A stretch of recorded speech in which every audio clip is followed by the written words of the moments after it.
GESCAP, que es el Grupo Español de Cáncer de Próstata.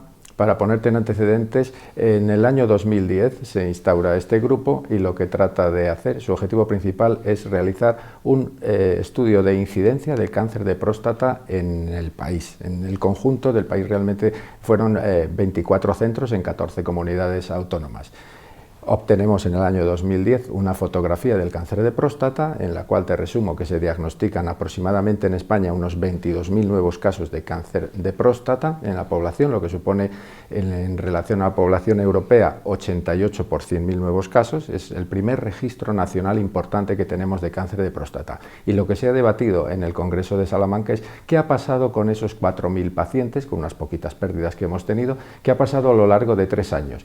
¿Qué tratamiento se les ha hecho a esos pacientes? ¿Cómo han evolucionado? ¿Quién ha progresado? ¿Quién ha fallecido? Etcétera. Y todo eso se ha debatido durante 20 minutos dentro de la plenaria número 6 del Congreso Nacional de Urología, con unos datos muy interesantes, porque conocer un ámbito nacional que hace el urólogo en todos sus centros en el país, a quien opera, a quien da radioterapia, a quien ofrece otras alternativas terapéuticas, cuántos pacientes nos han fracasado, por qué, etcétera, son datos claro, de una magnitud en todos los ámbitos muy importante. Lo sabemos que actualmente de los pacientes con nuevo diagnóstico de cáncer de próstata, el 90% se diagnostican en un estadio localizado, potencialmente curable, por lo tanto, un 6% se diagnostican como enfermedad localmente avanzada y solamente un 4,4% lo son en fase metastásica, lo cual son unas cifras excelentes, es decir, que menos del 5% de los varones españoles se están diagnosticando en una fase avanzada.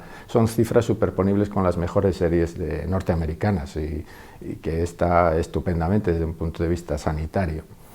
La evolución y el tratamiento que se ha hecho difiere mucho según el estadio de la enfermedad. Por ejemplo, la prostatectomía radical en los pacientes con estadio localizado es el primer planteamiento terapéutico del urólogo, pero seguido muy de cerca por la radioterapia. Aproximadamente el 37% de los estadios localizados se operan y entre radioterapia y una técnica radioterápica que es la braquiterapia es el 38,5%, es decir, las dos modalidades terapéuticas están prácticamente a la par, lo que da idea un poco de que la urología considera la radioterapia una estrategia de tratamiento adecuado y así se especifica.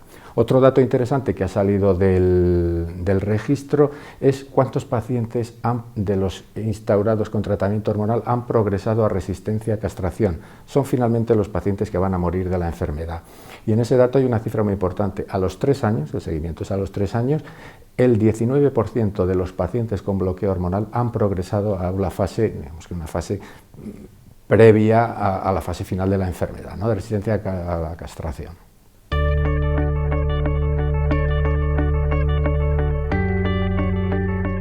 La verdad es que tuvimos en Salamanca la oportunidad de escuchar al doctor Saruk Sariat, que es el jefe de servicio de la Universidad y del Hospital de Viena, que es una figura europea de primer orden, a pesar de ser un hombre muy joven, y le hicimos esa pregunta. Dado que hay atribuciones últimamente en cuanto a la patología, de que dice que quizá estemos diagnosticando muchos tumores, muchos cánceres Gleason 6, que es verdad, la mayoría de los cánceres que diagnosticamos son Gleason 6, pero sin embargo hay indicios de que muchos de esos Gleason 6 no van a acabar matando al paciente y que su capacidad metastásica va a ser próxima a 0.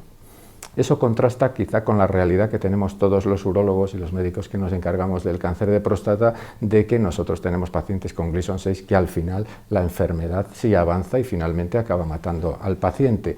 Entonces la pregunta es de una enorme trascendencia. Las conclusiones del doctor Sariat es que si bien el Gleason 6 puede conceptuarse como cáncer en algunos aspectos moleculares, genéticos, histológicos, quizá le falten otros importantes, algunos en el cual no tenga el tumor Gleason 6 la capacidad de metastatizar y de ser tremendamente agresivo. Por lo cual la pregunta no está contestada. Lo que sí es cierto, y es la implicación fundamental que salió de la charla, es que una vez que diagnosticamos un paciente Gleason 6, posiblemente una estrategia como la vigilancia activa y del seguimiento cuidadoso del paciente y no plantear una terapia radical de entrada fuera una opción. ¿En qué casos? Bueno, probablemente la biología molecular nos ayudará en los próximos años, pero el debate está ahí y es muy interesante.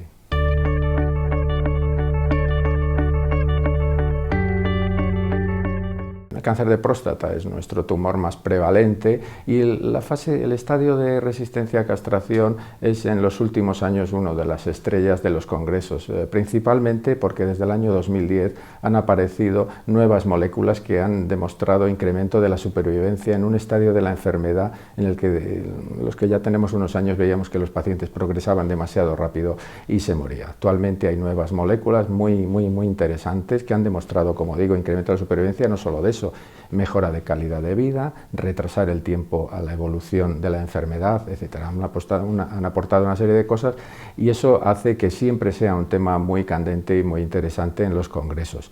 En este congreso, como no, se ha debatido y se ha hablado de enzalutamida, de abiraterone, de alfaradín, que es el radium 223, que son, digamos, las tres moléculas que puede manejar el urólogo. Se han comentado también ciertos aspectos de la enfermedad que han cambiado un poco en los últimos meses desde el Congreso Americano de Urología, que es, por ejemplo, un dato interesante es que el paciente sintomático resistente a castración tradicionalmente en las guías y recomendaciones era más tributario de quimioterapia con docetaxel y ahora mismo se está viendo que posiblemente pueda beneficiarse de terapias como abiraterone o enzalutamida, ¿no? Que es interesante y son terapias, en principio son orales y son menos tóxicas que la quimioterapia.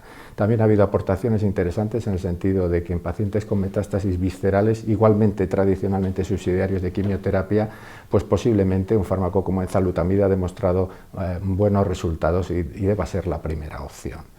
Finalmente, posiblemente la aportación más importante ha sido la aparición de alfaradín, el radium 223, que es un emisor alfa, que ha demostrado, aparte de los efectos beneficiosos para el hueso, un incremento de supervivencia en los pacientes de casi 4 meses. O sea que son moléculas que han aportado unos datos muy interesantes, sobre todo para el paciente, lógicamente.